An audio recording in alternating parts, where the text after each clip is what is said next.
زانی عورت کی توبہ کا طریقہ۔ اگر ایک شادی شدہ عورت سے کئی بار زنا سرزد ہو اور مختلف مردوں کے ساتھ اب وہ توبہ کرنا چاہتی ہے اور اسے بہت شدید ندامت ہے، تو اب وہ کیا کرے؟ کیا اس سے نکاح ختم ہوگا اور اس کی توبہ کے لیے کیا شرط ہوگی؟ زنا بہت بڑا جرم ہے۔ قرآن میں اللہ نے فرمایا یہ اپنی خواہش پوری کرنے کا بہت برا راستہ، اور کنواری لڑکی کا زنا کرنا بہت بڑا جرم، شادی شدہ کا تو اور بھی بڑا جرم، اور مرد کا زنا کرنا بھی بہت بڑا جرم، عورت کا زنا کرنا اس سے بھی بڑا جرم ہے۔ تبھی اللہ نے جب زانی کی سزا بیان کی ہے نا، تو عورت کا ذکر پہلے کیا۔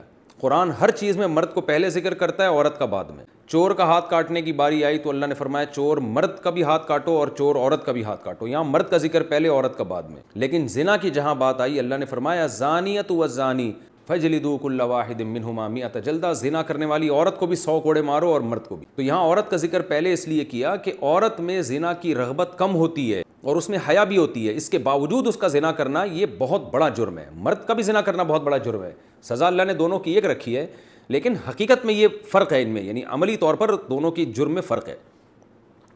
اب سزا اللہ نے ایک کیوں رکھی ہے؟ اللہ کی حکمتیں اللہ بہتر جانتا ہے۔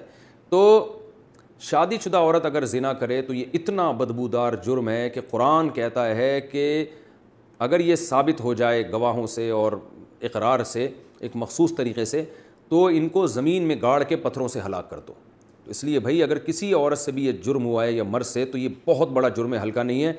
اب اسلامی حکومت نہیں ہے، لہذا اللہ نے پردہ ڈالا ہوا ہے اگر جرم کے اوپر، تو اب سزا تو جاری نہیں ہوگی رجم والی، اور وہ اپنے اوپر خود سے جا کے جاری کروانا بھی کوئی شریعت میں اچھا کام نہیں ہے۔ اب یہ ہے کہ چھپ کے گڑ گڑا کے اللہ سے بہت زیادہ توبہ کرے۔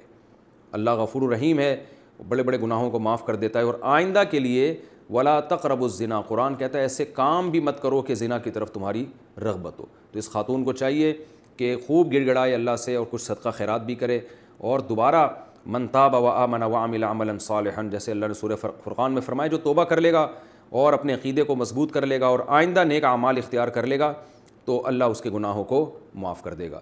تو ان کو چاہیے خوب اللہ سے توبہ کریں اور آئندہ کے لیے اپنی زندگی تبدیل کر دیں۔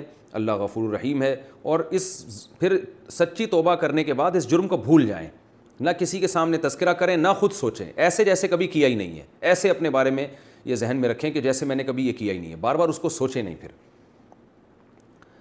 ناجائز تعلقات میں لیے گئے تحفے کا حکم۔ اگر کسی کا ناجائز ریلیشن ہو اور محبت میں تحفے کا لین دین ہو، تو کیا اب ان تحفوں کا حکم کیا ہوگا؟ کیا وہ واپس کرنا ضروری ہیں؟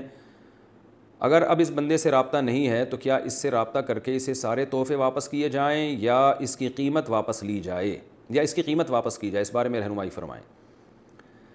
دیکھیں، اگر کسی سے خدا نخواستہ ناجائز تعلق تھا تو اس نے جو گفٹ اس تعلق کو پیدا کرنے کے لیے دیے ہیں، یعنی کسی نے کسی عورت کو گفٹ دیے، نیت اس کی یہ تھی کہ تاکہ اس گفٹ سے یہ میرے ساتھ ناجائز تعلق رکھے، اور خاتون نے بھی لیے اسی نیت سے کہ بھئی میں اس لیے لے رہی ہوں تاکہ میں اس کی خواہش پوری کروں، اس کے ساتھ ناجائز تعلق رکھوں، تو پھر تو یہ گفٹ کا لین دین بالکل حرام تھا، اور اس خاتون کے لیے اس گفٹ کا استعمال جائز نہیں ہے۔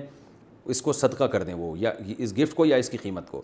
لیکن اگر ایسا نہیں تھا، گفٹ کی بیس یہ نہیں تھی کہ یہ تعلق برقرار رہے، تو ناجائز تعلق تو برا ہے، لیکن گفٹ اس بیس پہ نہیں دیا گیا تھا، تو پھر اس گفٹ کا جو لینا ہے وہ گفٹ حرام نہیں ہوگا۔ ہاں یہ ضرور کہیں گے ناپسندیدہ ہے، نامناسب ہے، بہتر تو یہی ہے کہ اس کو بھی گفٹ یعنی اس کو بھی صدقہ کر دیا جائے، لیکن اس کا صدقہ کرنا پھر لازم نہیں ہے۔ البتہ یہ کوئی پاکیزہ اور حلال طیب میں شامل نہیں ہے یہ چیز، کیونکہ نامحرم مرد اور عورت کا کوئی اس طرح کا لین دین جبکہ ان کی نیتیں بھی ٹھیک نہ ہو، یہ بہرحال مکروہ اور ناپسندیدہ ہے، لیکن اس کو حرام نہیں کہیں گے اس صورت میں۔